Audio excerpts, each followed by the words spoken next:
Oh my God. All right. So we are back with another episode of The Journey with Brandon Thomas. I'm really excited. I've got the notorious BMP in here. This is Brooke Preston. She is a good friend of mine. She is an NBA dancer. We have worked together, me being the choreographer, for No. Stop. Just stop right there. 6 seasons, all your favorite dances. I have choreographed. I learned from Wade Robson on that show that he had on MTV. Woomp Woomp Right. Pop. Woomp Woomp Pop. Yeah. little Lorianne in there every now and again. But I am the choreographer for an NBA team. The jig is Should we see some moves? so the way that the moves are set up is that if you guys Venmo me $5, you guys can take my introductory dance class. It's called Shake It, Don't Break It. Because it took your mother 9 months to make it. So That's a long title. yeah, I know, but you just need to know why you shouldn't break it. You know, your mother worked hard on that. But yeah, so this is we have grown together in this thing, and I think that it would be cool to share some experiences with somebody that's like been there, and I feel like has experienced as much fun and foolishness as myself. So this is an appreciation podcast, right? This is to highlight where you are in your life, where you are in your journey. A lot of times you've got to win the Nobel Peace Prize before you get to sit down and tell, how you made it this far. So this is basically just appreciating you where you're at and hopefully exploring where you plan to go. So first and foremost, we like to deal with the past, and this is everybody's favorite question. What are the 3 greatest moments of your life so far? Are you serious? Yeah. The 3 greatest moments.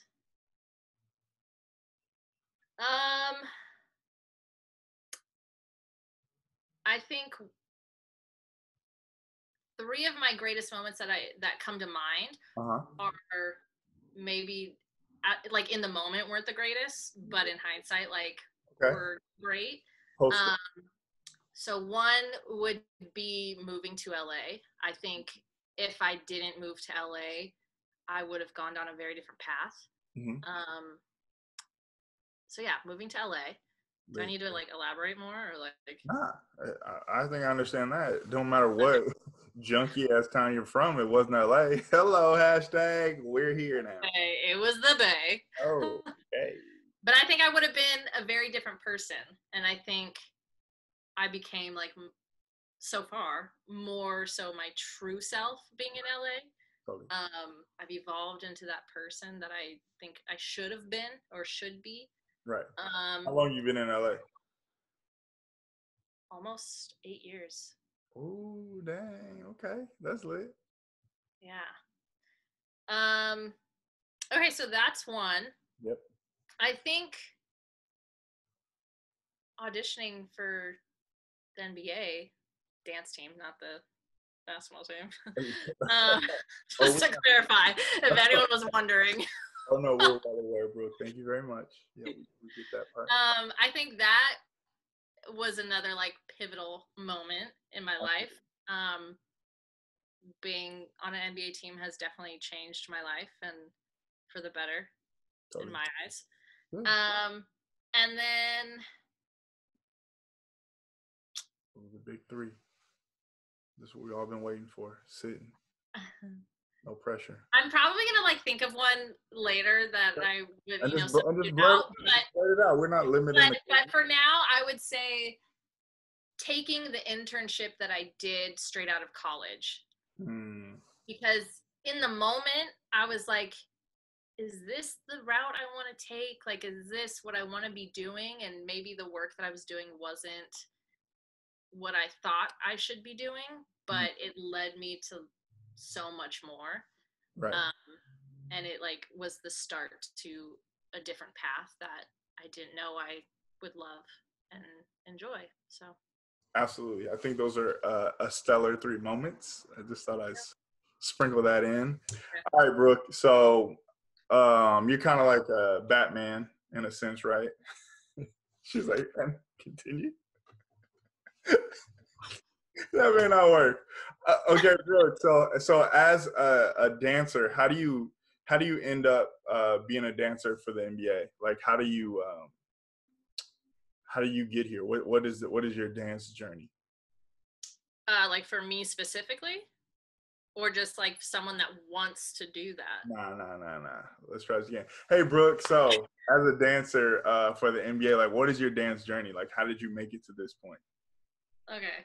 You specifically, not like in general, like if somebody wanted to like be an NBA dancer, but like you, Brooke. Got it. Thank you for clarifying. God. Okay. For me specifically, yeah. If you're wondering my specific journey. And don't be shy here. Tell us about Juilliard. I didn't go to Juilliard. Okay. I had a teacher that did go to Juilliard, but a lot of my teachers. So I grew up at like a studio dancer. Nowadays, that I feel like has a different meaning, especially like LA studios. But for me, is that a question? Yeah. What does studio dancer mean? Okay, well, I was about to explain it to you if you didn't interrupt me. Thank you. Awkward. So for me, yes. Being a studio dancer means you take classes at a studio weekly, and I competed at various competitions and conventions and just would go to the studio more often than I would be like at my home. Like I lived at this place. And a lot of my teachers there either were like Gold Rush cheerleaders or Warrior girls, or had done the professional dance cheer life like in the past, and so it was always kind of in the back of my mind, but I didn't really think that was something I was gonna do. And then out of high school, I went to San Francisco State, and I was like, oh, maybe I'll audition for the Warrior Girls, and I like signed up for it and everything, signed up for the audition, and then like maybe a day or two before I decided against it, because I was like, oh, like I'm living on campus, I don't have a car, like how am I going to make it to rehearsals? Like that just seems like more of a pain than anything. Like, and at this point I didn't really know much about it other than knowing that my teachers had done it before. So I just was like, okay, they're like, they had poms, and like I thought it was basically cheer, so I didn't really care. And I thought about like doing Gold Rush, but then I was like, oh, do I want to be a cheerleader, whatever. And then when I moved to LA, my friend that actually convinced me to move with her, she was planning on auditioning for an NBA team, and she's like, just do it with me. And I was like, okay, like might as well, let's see what happens. So you didn't even come here for that? No. Lit. Yeah. I love it. I came here, I think in the back of my mind, like I always had this like kind of weird fascination with LA. And I don't think I realized it, but looking back, like I remember taking art classes and like learning how to draw depth, and they're like, choose anything that you want to like draw depth. And I chose like Sunset Boulevard. Wow.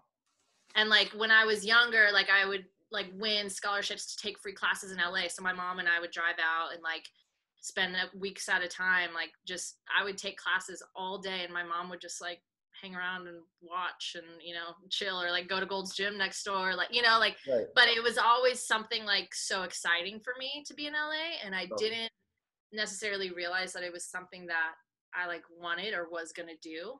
And I remember being like so scared to ask my parents, like, hey, I know you just spent like a year on tuition, but like I want to transfer. Like, yo. And I thought they were going to be like, absolutely not. But they were cool with it. And my mom was like, to be honest, like I always knew you were meant to be in LA, but I just never wanted to say anything because like I didn't want you to leave. Like, and I was like, that's crazy that like you saw that and I didn't even realize that. Like, right, well, she's looking from the outside. Right. And like I don't know, there was always just something so like exciting about LA for me. And like I remember even just like getting here and like driving on the 101, I don't even know the freeway still, but like I think it was the 101, and just seeing like palm trees, and I was like, this is just so cool, like I'm here, like right. Not thinking like I'm gonna make it in Hollywood, like that wasn't my goal. It was just like to be in that beautiful world of LA. And I think that's so cool because it's like it's just a slightly different perspective where a lot of people just come to make it in some sense, but like just to really have it kind of feels like the seed was planted in your childhood, you know what I mean, in terms of like coming out doing these things and just really growing to like a place and then kind of accidentally making a goal to come live there. Yeah, there was some like weird comfort to LA for me. Like it just maybe it was because I had visited so much like for dance, but it's just with my love for dance and like my just like curiosity with the city and just like weird comfort with it, like it felt right. And I think in my mind I was just like, well, I love dance so much and LA's the place for dance opportunities, not necessarily knowing which specific opportunities I wanted, but just knowing that like dance in general, this was the place to be, this or New York. And I was like, New York, absolutely not, like I'm not gonna go that far. So I just and so not even realizing that like the NBA was going to be my route with dance, like in my mind, like I didn't realize what the LA industry was like until I got here. And even just like studio classes, like the community has changed so much in general, but like in LA it just has turned into, now with social media and everything, it's like a fashion show and it's like who knows who, and like it's this big spectacle, whereas I was used to training in the Bay where it's just like you go to learn and you go to train and get better and like you don't feel judged and it's just like you're there to literally grow and like train. And so that was kind of a wake-up call for me, and it kind of turned me off from dancing for a while. Like my first year here, I was going to a community college, I was on their dance team just because that's what my roommate was doing and that was cool, but like was I wanting to do that forever? No, I was planning on transferring to some college and maybe majoring in dance because I didn't know what else I wanted to do. And then I decided to go to a fashion school because I was like, yeah, I like fashion. Like, again, not really knowing, like, and my mom was actually the one that was like, oh, have you heard of FITM? And I was like, no, like, what is that? And so then I looked into it, and I was working at Macy's at the time. And the girl that worked at like the Michael Kors counter right next to me, she was like, yeah, shout out to Michael Kors. She was like, oh, I went to FITM, loved it, whatever, and like raved about it. So then I looked into that, and then I was like, okay, I'm gonna do my own thing. Maybe fashion is my route, and maybe dance isn't the journey for me. And then my roommate was like, well, I'm gonna audition for this NBA team and whatever. So I was like, okay, why not? Thinking I wasn't gonna make it. Like I literally was like, I've literally nothing to lose. And I even like fell like during the audition. I'm just a competitive person. So even though I had nothing to lose and I really like, this wasn't my life dream to make this team or anything, but if I'm going to compete for something, like I'm going to compete, So like, I remember walking in and first of all, the song they were playing, I was like, yes, like this sounds cool, And then the team, like the veterans, they were on the left side of the gym. It was in some gym. And I remember being like, okay, well, if I can stand next to those girls and like at least blend in with them, then like the judges can see that like I can hang, So I danced next to them and like put myself within their little clump the whole audition. And so I was like, okay, like I've been over here on the side, like they need to see me now. So then when we were doing groups, I like went front and center. And I was going full out and I went to do a kick and I had too much energy and my leg like slipped from underneath me and I fell and I got up so quick, but my tailbone was so bruised. Right. Like, I call that the wet cat, where you just pop up before you even realize you fell. You're like, oh yeah, I felt nothing. Like at that point, I was like, what happened? What? Right.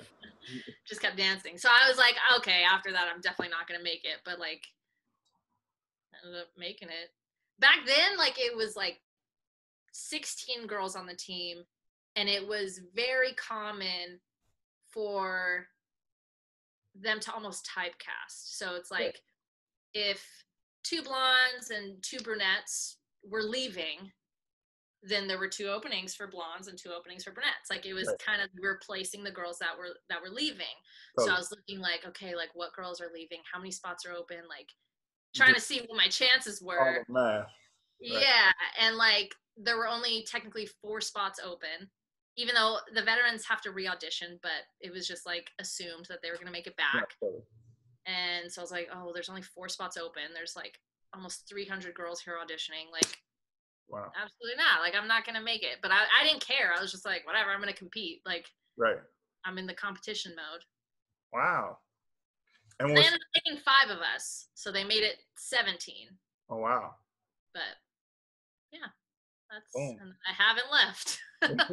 And I just stuck after that. That's funny. And as I like think about that, and it's just kind of like, yeah, you are kind of competitive. There was an activation in a bus for this team, and yeah, at one point Brooke had the high score, and I then took over the high score, but have an opportunity to take it over again, though. That's the thing. Correct.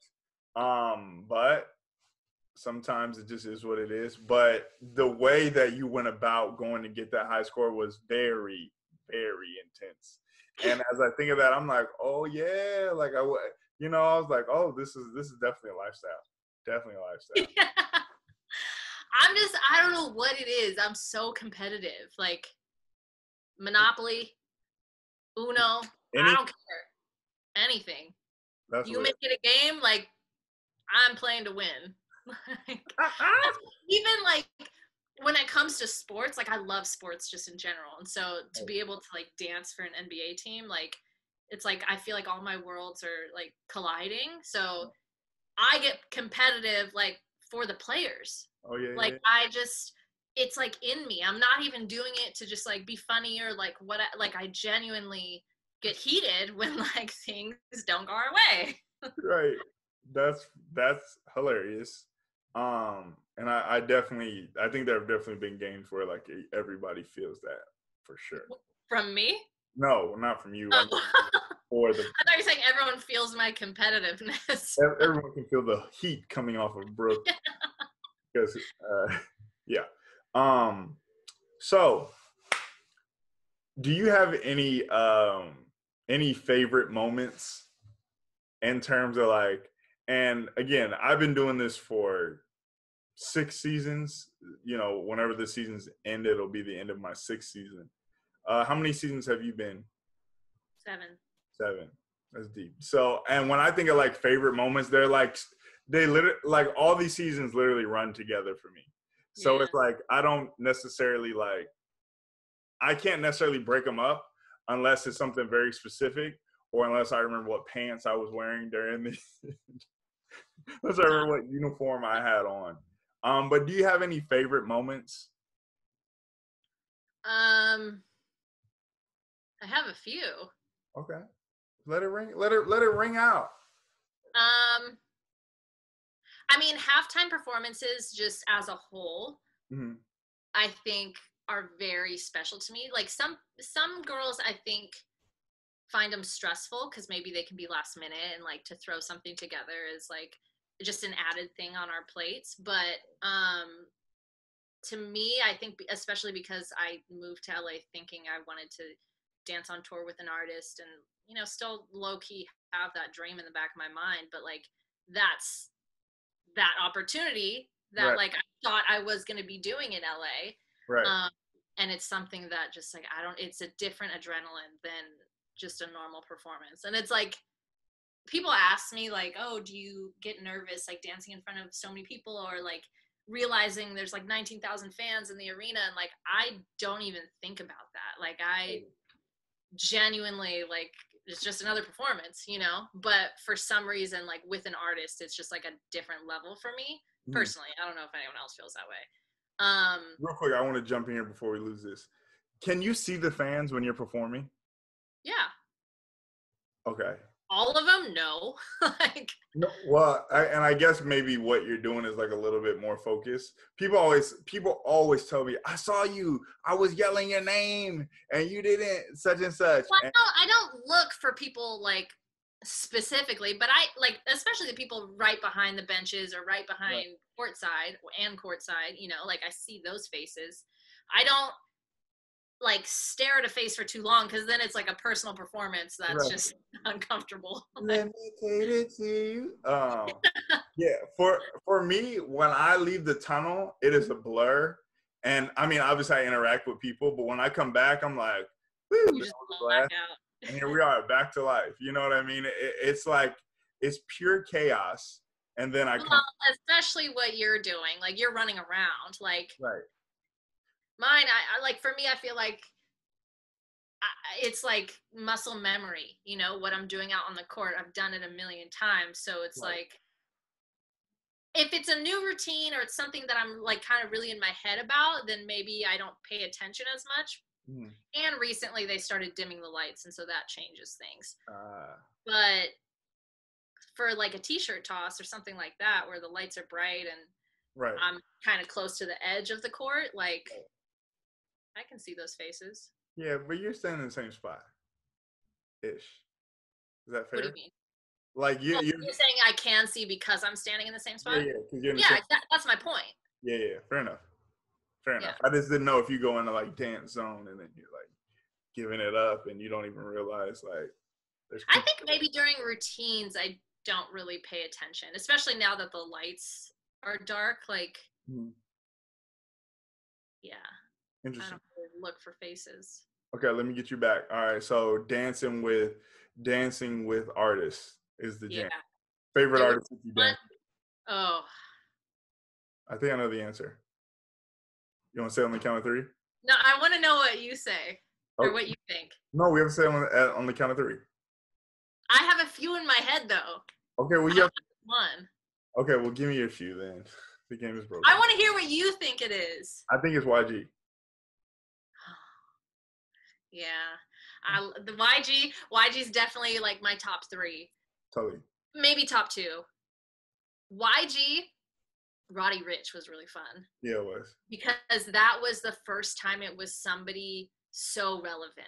Right. Because a lot of times we dance with like maybe some old school artists or people that aren't as popular currently, or still are popular, but maybe not like their prime, or, you know, more like family friendly type of, because the audience is so broad. Right. And so Roddy Ricch was the first one that I really felt like was super current and like relevant. And that like the crowd was, I think, excited for. Although I will say the one performance that like always sticks out to me is with Fergie. Oh yeah. Which was like 5 years ago. Right. I think it was like my second year on the team. Must have been your first year. I think it was because we did like a flash mob kind of thing, and it wasn't a halftime. It was just a random timeout. Oh yeah, yeah. People weren't expecting it, and then there were people that like, there was a dude dressed as someone selling popcorn, and he like threw popcorn into the crowd, and then like came onto the court and started dancing with us. Or there's people pretending to be camera guys, and then they put the camera down and started dancing with us. And so it was all these characters joining in, and so people weren't expecting it, and even like people like coaches that were on the court were like looking like, what's going on? Like people genuinely didn't know what was going on. And that was the first time I really felt the crowd react to a performance that I was part of. Right. So I think that was what was like most exciting. I just remember having chills afterwards. Like, did you hear the crowd? Like, obviously they weren't cheering for me or the dancers, but like, it was just the surprise factor, and like feeling all about the crowd be excited for the performance was like really cool. Totally. But yeah, YG, Roddy Ricch, and then Too Short. I have to say, because I'm from the Bay, like it was, to be able to dance to Blow the Whistle, like I was so hyped. Yeah, no, definitely. And that's like a timeless bop jam. Yeah. Honestly, we've had quite a few like really good, like low key, like definitely. Like I think we performed with Ty Dolla $ign like the first game this season. We performed with Kid Ink a few times. Oh god, one time we did it with basketballs. Oh yeah, I remember that. I would put glue on my hands. Yeah. Because I just wanted it to stick. Is that a real thing? Are you serious right now? I swear to God, I did. Oh my God. I put glue on my fingertips, like and like make sure it's tacky so I could hold the ball. Yo, I was like, I will not be the one girl that has her ball rolling down the court. Because that's gonna go viral, and everyone's gonna be like, "Oh, that's the girl that dropped the ball." Yeah, literally. Like, literally dropped the ball. Did you guys come out with Skrillex and Diplo? Oh, that was another fun one. That was the one that was all over the place. And what's crazy is like, never mind. Okay, perfect. I like that. It was a lot. Yes, I agree. I completely agree. And that was another one that I felt like really excited for, to perform with people that were very relevant. Yep. At the time, like Jack U was so big, and I mean they're still relevant, but like at the time, like it was one of the songs we performed to, like it just came out with Justin Bieber, and like it was I Need You the Most even out yet? Or where I don't know if it was out. I think it was right before it came out. It was not out yet, and they had a female singing Justin Bieber's part. Yeah. And I was like, this goes crazy. And then like a week or so later, Justin Bieber was on it. And I was like, yo, that's incredible. That was crazy. Yeah, that was fun. There was a girl singing it, and she bodied it. I wonder what happened to her. She was on, I think, another song with Skrillex. Had to be, because for her to be singing that, she was definitely part of the gang. Yeah. That's what's up. Can't forget Soulja Boy. Oh, you did dance with Soulja Boy. Yeah, that was lit. Did you guys dance with Nipsey, or was he there by himself? I'm so heartbroken. We were supposed to perform with him when he performed at the game, and then last minute, apparently they said he didn't want dancers. Right, get y'all asses out. Who knows who wanted what? Right. But apparently last minute he didn't want dancers, and that's what was like heartbreaking to me, like to hear, like, because I think if that were the case, like maybe he thought we were cheerleaders, or maybe didn't understand our capabilities. Right, totally. And so that's why I'm always like really pushing for us to like prove ourselves that like we're industry dancers and we're capable of more than the stereotype. Right. But yeah, YG was a surprise like performer with Nipsey when he came out to perform. Yep. So I don't know if maybe that factored into it, why we weren't performing, because YG was there and that was the show. But I was so sad because we had a rehearsal plan for it and everything, and then they cut it last minute. They're like, nope, no, thank you. Do you have performed with Coolio? Yeah, no. How many times have you performed with Coolio? I think a couple. I honestly can't remember. Yeah, no, more than one for sure. Like Coolio's on the docket. Which it sounds a little crazy at first, but Gangsta's Paradise still gets them loose, man. But this last time, okay, in the beginning of the song when it's like, oh, and it's like, yeah. We had this like circle around him, and I don't know, we were doing some like bounce. He gets in the middle, gets down on his knees, and he's like, oh, and it was like a sacrifice. Like, I don't know what was going on. I just remember dying. Like, I was literally laughing on the court, trying to hold it back, just like what is happening right now? And he was like, oh, and we're just like huddled over him. Right, that's when you just start feeling it. You got to go with it where the juice. So every time I hear that song, Carissa and I like we'll send each other like a Snapchat or something, like that song playing. We're like, we have this running joke, like when we enter hell, that song's gonna be playing. Gangsters, look, that means you gotta try to avoid hell if that's what's going on, because I can't deal with that on a loop. No, it's a lot. That's absolutely out.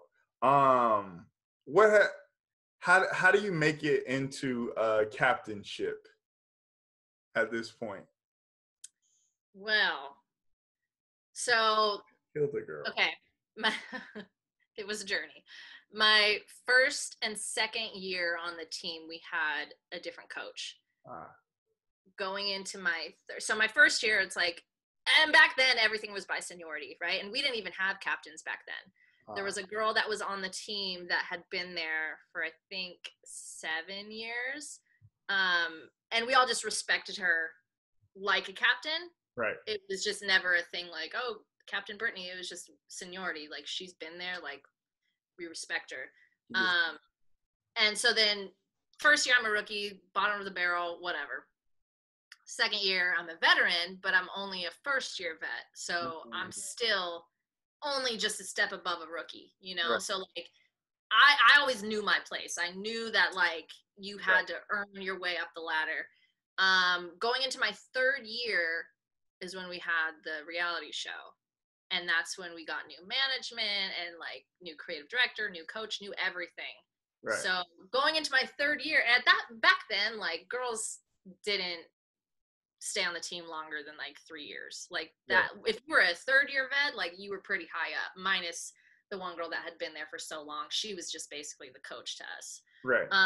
So going into my third year, I'm expecting like, okay, I'm finally like gonna go up a level, you know, and then we get new everything, and I'm back at the bottom. Boom. It's like, they didn't care if you had been there 20 years. Like everyone was on an even playing field, like for the beginning. Like they weren't gonna give anyone any sort of special treatment if they'd been there longer or not. Like they were gonna choose who they thought should be at what level within the team, based on how they viewed us and like how we worked and whatever. So at that point, it's the year of the show, and we were told we were going to have a captain and a co-captain, and that was news to me. I didn't even realize like that was a thing on teams. Like I never grew up with having a captain on my dance team because I was that studio dancer and like whatever. So I remember after one of our rehearsals, we had these like weekend rehearsals, just like 6-8 hour days, like just nonstop dancing. It was like a long day. And I remember it was 89 degrees because it was before we had our own studio, and we rented this random place downtown LA, and it was hot and sweaty. We would like fog up the windows and everything, and I was just dying. So me and a few girls went out to lunch or like dinner probably after, and I remember being like, I think I want to like speak up and like say that I want to be considered for a captain. And I was so timid because I was always scared of like overstepping my boundaries. But I think I'm just like naturally a leader, and like I've always been the type to like want more. So like even if it's just like doing another, you know, added responsibility, whatever it may be, something so small, like I always want to take on that responsibility and like, you know, grow. Totally. So I was like, I kind of want to do that, but like I don't know, am I like out of line for like wanting that? Like would I even be considered? And like the girls that I was talking to were like, yeah, just like email her, like send an email to the creative director, like say this is why you want it, why you feel like you're qualified, and whatever. I remember sending that email, never heard back. Never even got a reply. And at that point, I was genuinely wondering, does she even know who I am? Like, I think I didn't make myself very memorable. I was used to trying to just blend in. Yeah, for many reasons. But so I don't think she really knew who I was. And I think also at that point, because of the reality show that was happening, only a handful of girls were like featured on the show. Right. So obviously they wanted featured girls to have certain responsibilities or roles. Right. And so they gave the captain and co-captain roles to those girls. They were also like great dancers, and you know there were other reasons why they were chosen, but it makes sense why I wasn't even looked at. Right. So then that year happened. Also that year they were coming out with the kids team. And so then we got an email saying, hey, like we're starting a kids team. If you guys are interested or know anyone that might be interested in coaching or being an assistant coach, please send my way. So I responded back being like, I would love to be considered for either the coach or assistant coach. Like, I don't even care. I'll take any opportunity I can get. Right. And didn't hear back for the longest time until we went to China for like a preseason game. 10 of us were chosen to go to China with our creative director.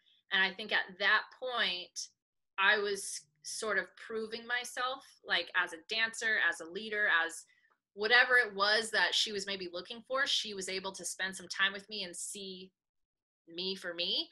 And at that point, she emailed me one morning and was like, you've really proven yourself to me. I would love for you to be the coach for the kids team. So then I started coaching the kids team, and I loved it. Absolutely loved it. Right. Going into my 4th season, the captain of the previous year had left. So then the girl that was the co-captain moved up to the captain position. So then I was offered the co-captain position. So then I was like, yes, of course. But with that, I had to move down to assistant coach for the kids team. I was like, Dang. okay, I'll do it. And then Bye, it was a tough decision, but like I was like, I wanted to be captain. Like I would love that opportunity. So then my 4th year, I was the co-captain. Then moving into my 5th year, the previous captain had left. Mm-hmm. And so then they offered me the position to move up to captain. So I've been captain ever since. Hey, that's what's up. I enjoy that nice little. That was a long story, but it was like I felt like it was like I had to move somewhere, like a Rubik's cube, you know, like you had to move something else to like get me to captain. Yeah, that's what's up. I mean, I like it, and I think you know, I maybe thought you were a captain longer than that, so that's cool. Brooke also had brown hair at one point. Is that called a brunette? Yes. Brunette. So Brooke had brown hair, and she was a brunette, and she was definitely less stand-outy. Is that fair? Yeah. Okay. Is it the blonde hair that makes me stand out? Is that what you're trying to say? No. But if that's what you heard. That's what it sounds like. No, I think that there was like a point where like you arrived, if that makes sense. Considering like, you know, I think I was there like, you know, parallel timeline. And I think there was like a year, and again, it may have been your captainship year. So year 5, if this is year 2. Yeah, maybe 2, maybe 3 years ago. And I think there was like a point where I was like, oh, this is Brooke, you know what I mean? And I think kind of what you were saying about the turnaround with dancers, where I didn't necessarily always learn the dancers' names. I was always, you know, cool with them. We interacted, like it was always a cool thing, but I didn't necessarily know them. You know what I mean? So yeah, I think that there was a point where you showed up. I mean, you always were there, right? But there's like that point where you transcend like, you know, your previous self. That's crazy that like you recognize that. Absolutely. Absolutely. And I think that my come up in the NBA came from details. Where there was a team that was in place before I got there that worked in the 300s. I was part of the first team that came down to the court called the Hoop Troop. And when I got in, I kind of was looking around, surveying the land, and I knew that I could be memorable if I learned all of this new stuff that we were doing. You know what I mean? So where like people got in and they were like doing the job, like I was learning everything and I wanted to know everything. And, you know, it's something that I still tell the people like all the time. I'm like, yo, just get in and learn everything, because when something goes left and you're the one that can fix it all the time, you're much more valuable. Or if there's something that you actually want to do and it's not your time to do it, when it is your time and you already know how to do it, why would I go get somebody that I have to teach it to? Right. You know, so I stood out in my come up was kind of from, they're just like, he knows how to do everything. You know what I mean? So in the background, because I knew how to do everything, when I wanted to do stuff in the front, it wasn't a thing. You know what I mean? It's like, what? This guy just did all this, you know what I mean? So, and then, you know, it just kind of worked out in that sense. Yeah. So yeah, man, it has been an epic ride. Yeah, and hopefully, you know, we get to come back in December.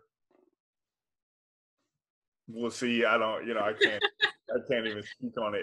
It's so the world is so loony right now. Like I can't even speak on it. I don't know what is up and what is down right now. If you had to give this part of your life a title, if it were a book and this was a chapter, what would it be? Mm-hmm. This would be. I'm not a girl. Not yet a woman. That's it. There's different ways I could, take this. Okay. I feel like the golden years, because it's like it's such a like special time in my life that I feel like when I'm older I'm gonna look back and like just cherish forever. Right. But I also think it's been like a big journey of growth. Mm. Not just like dance wise or not just within my role with the organization or just being on the team. Like it has helped me with my outside life, like beyond what I ever could have imagined. Totally. So yeah, something along those lines. That's what's up. Do you have a favorite memory while working for this NBA team? And I think it's like kind of crazy, like to try to put those in like spaces, you know what I mean? Because it's like, because of this team, like I've been to Vietnam, I've been to the Philippines, like I've been to Brazil, like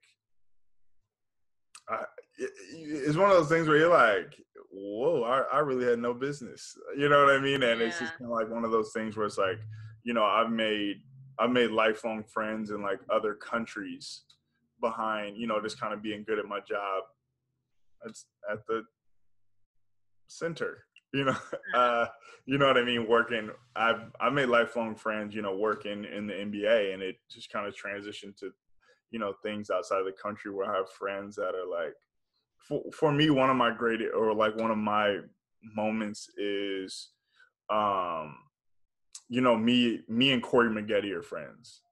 And it's like me and Corey Maggette, like back in the day, used to go to the same church. But, I was a kid, so there was never really any reason for me to talk to him. But, I watched him on TV. I knew exactly who he was.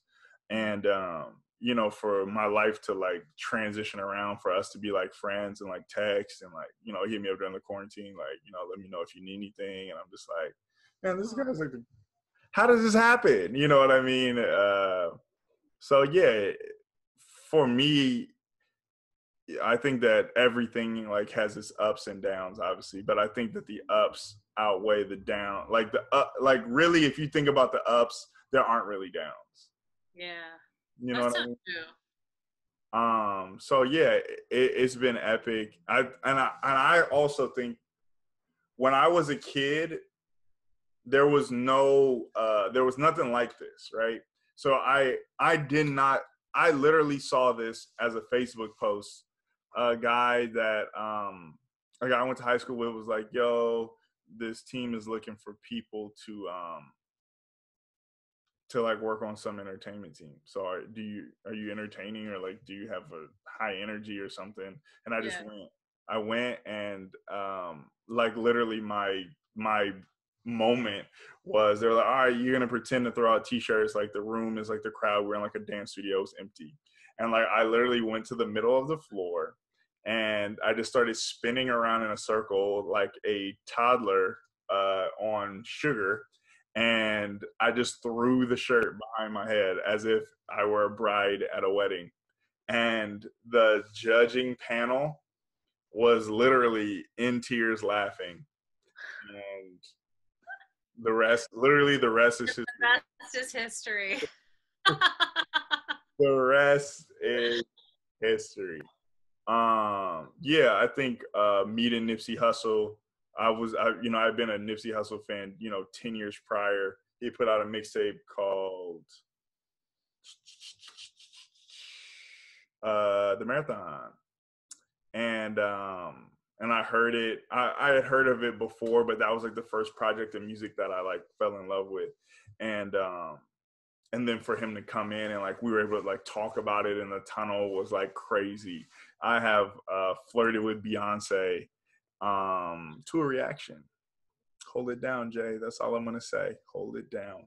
I have met all of my greatest NBA like heroes. You know what I mean? I used to wear like these Chris Webber shoes that apparently were terrible, but at the time I really, really loved them. And I was able to meet Chris Webber and talk to the man about the shoes, where he laughed in my face about the shoes. Oh my god! Yeah, and I think that he knew they were a little bit ridiculous, but I'm sure the check was like great. And yeah, so I've had like some really great times. Do you share those great memories? Like, do you have a couple you can run off? Yeah, I mean, the people that come to games or we perform with, like that's obviously a highlight. Like Totally. Beyonce called us cute. We got a picture with her. Like that was incredible. We got a picture with Rihanna, with Drake. Jay-Z like said hi to us. Like just the coolest thing. We saw John Legend and Chrissy Teigen this season. Right. Yeah, so just like that aspect is really cool. Kendrick Lamar, that was another cool one. Chance the Rapper, we got a picture with him. Oh yeah. That was amazing. Yeah, so like moments like that obviously are like who gets those opportunities. And then the travel opportunities, like I cried when I found out that I was going to Paris. Like that was just the coolest thing for me. And even though our flight was canceled and like we were barely there for 48 hours, like, and we had games like on one day and then we were supposed to fly there and be there for a couple days and then fly back for another game. So like we couldn't like push it out any longer. And it was just crazy. So we were there for like not even 48 hours, but it was so worth it. Yeah. But my like most memorable trip was China. Right. That's crazy.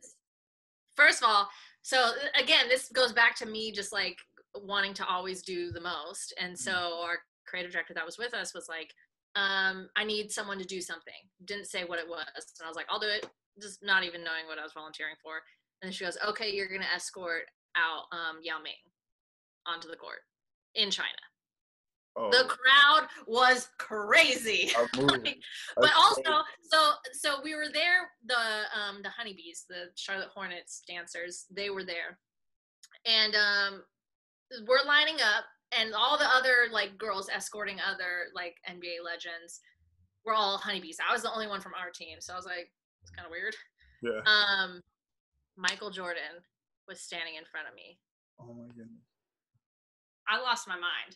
Right. I don't really get starstruck like in the moment, but I was just like I was freaking out that it was Michael Jordan. Like it was the coolest thing.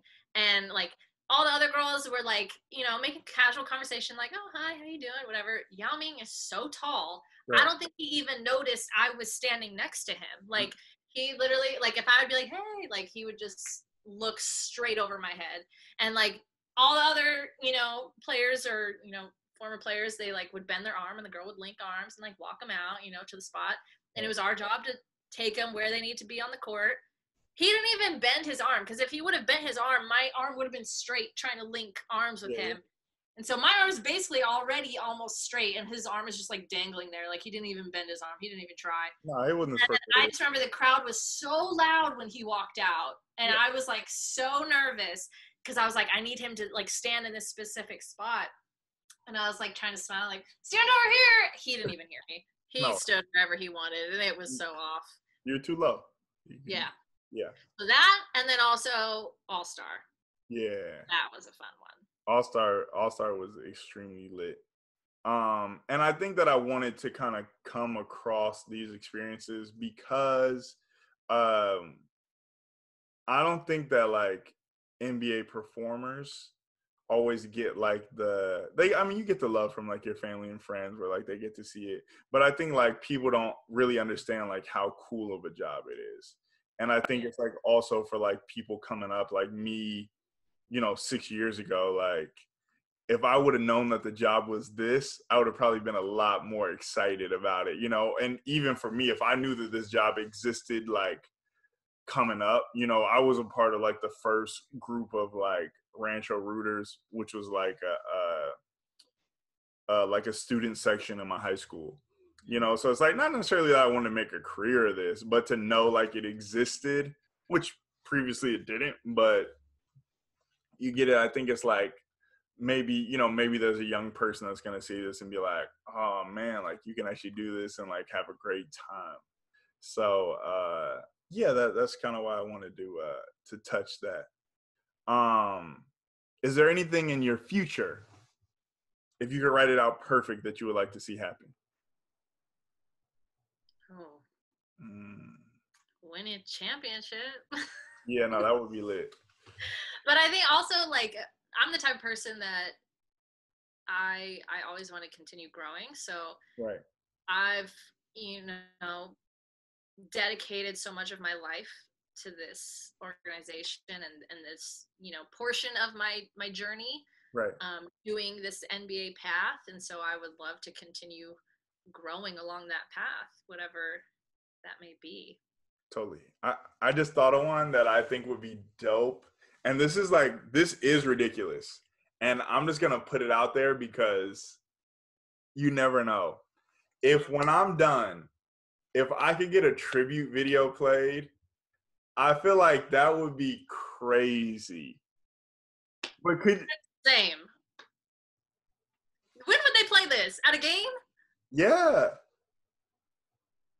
Look, you can limit. Like you come back to a game, like when the player gets traded and they come back, they're like, "Welcome back, Brandon Thomas."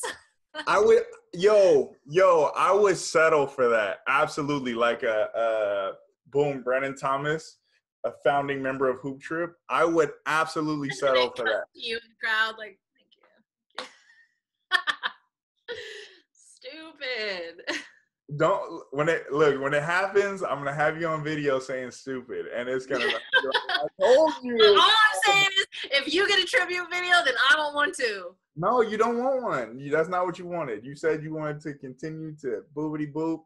You keep yours over there. I'm trying to grow. I'm trying to evolve. I'm not trying to just like dip. Where's my video? No, totally. But you know, my aspirations are to be in TV film. So I know that at some point, you know, life will pull me in that direction. So yeah, you know, those are the things that I think about. But I also think about, like, again, the time that I had. I think about the people that I had under me that I was able to just help guide in the right direction of a good time. And, you know, again, just the journey of it all, which has been like so fantastic. I think that it would be dope. And I feel like I have given, and again, not that it's about me, but I feel like I've really given a lot to this element of the organization. So I don't know. I think it'd be dope. A man can dream. A man can dream. Is there a closing message that you would have to the people? Yeah, and that can be in reference to dance, to life, and I also think it could be cool about life, because I feel like this is not something that you really intended, but it's been sounds like a really good time for you. Yeah.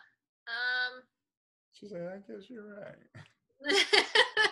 This was like an unexpected journey for me, but I think those are always the best. Like going back to those three things that are like the most, what did you ask? The like best moments.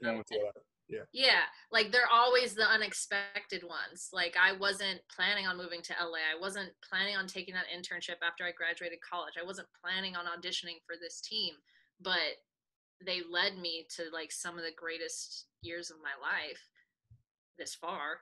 Totally. And yeah, I'm just really proud of how I've evolved through this organization and how the dance team specifically has evolved and right. The organization has evolved. And I think we're in, you know, the right direction, and I'm proud to be part of it. Totally. And I can't wait to get this ring. That part. Well, It has been fantastic. It's always been a pleasure working with you.